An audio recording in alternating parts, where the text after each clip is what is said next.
Audio Jungle, Audio Jungle, Audio Jungle, Audio Jungle, Audio Jungle, Audio Jungle, Audio Jungle, Audio Jungle, Audio Jungle, Audio Jungle, Audio Jungle. In this video, I will explain to you how YouTube SEO works. Hi everyone! Welcome back to my channel, ang bagong tambayan ng mga Pinoy business owners, entrepreneurs, and coaches, and of course, content creators like you. Sa mga hindi pa nakakilala sa akin, kung first time niyo po dito sa channel ko, by the way, my name is Rose. In this channel, I'll be uploading video that will help you to build your influence and authority with online video. And also, YouTube tools and tips that will help you to grow your business here on YouTube. So if you are excited to learn those things, make sure to hit the subscribe button and turn on the bell notification so that you will receive an update every time na meron akong panibagong video. One of the best way to build your influence and authority here on YouTube is of course to make your video pop up in YouTube search result or in Google search result kasi meron namang video na section doon para makita ng mga tao, yung mga targeted audience mo, yung video mo, and then they will watch your video and then they will consume your content. In that way, you are giving value to other people, to your target audience, and of course, you already building your authority on your niche. Sa ngayon, pag-usapan muna natin yung about SEO kasi ito ang makatulong sa mga video nyo para magkaroon kayo ng mga views and subscribers. What is SEO? A lot of people ask this question. SEO stands for Search Engine Optimization. It tells YouTube exactly what your video is all about so they can rank it with other videos with the same topic.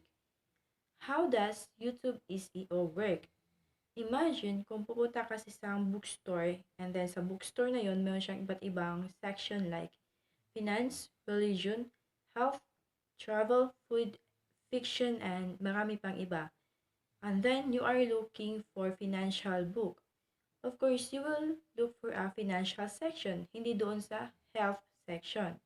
How do you know that they are financial book? Well, they have financial written on them, sa book title, sa book cover, sa content ng libro, kaya andun yung mga other financial related stuff. Kung wala sila ng mga ganun na information sa libro na yon, then they probably won't make their way to the financial section. It's exactly the same for YouTube videos. They end up in the correct search because of the title, description, and tags. If you want your video to end up in the correct section, then you must have a good title, description, and relevant tags in that particular video. YouTube reads everything you type here so they know where to place it. So kung nagsisearch ka sa YouTube search bar, binabasa niya lahat ng nandun na words. Okay?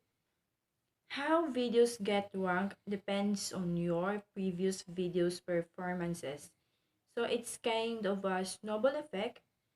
To get around this though, we use what we called a long-tailed keywords. This is to narrow down the search. For example lang guys, instead of just putting the word finance sa video nyo as a title, it would be better as a small YouTuber to have financial tips and advice for Pinoy OFW as a title. It might get less searches than finance alone, but you're competing with the big guys. Ito yung mga malalaki na mga YouTube channel, yung mga YouTube content creator na marami ng views at saka yung mga subscribers.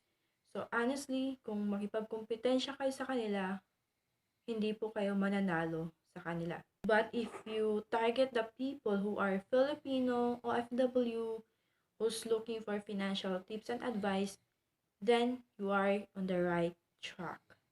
And palagay natin na maganda yung video nyo, Tapos, ang mangyayari kasi doon, your other videos will also get some love. So, papanoorin din nila yung ibang video mo na related dun sa financial na topic.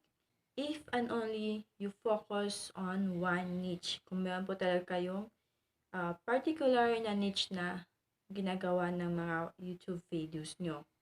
That way, you can build your influence and authority here on YouTube. So, if you are interested to learn more about YouTube SEO, then let me know by leaving questions, comments, and suggestions in the comment box in this video.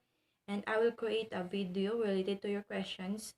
And guys, don't forget to subscribe in my YouTube channel. Don't forget to support my YouTube channel. I'll be happy kung subscribe kayo para makareceive kayo ng update once may panibago akong video. That will be on Tuesday and Friday. So guys, I hope to see you on my next video. Bye for now.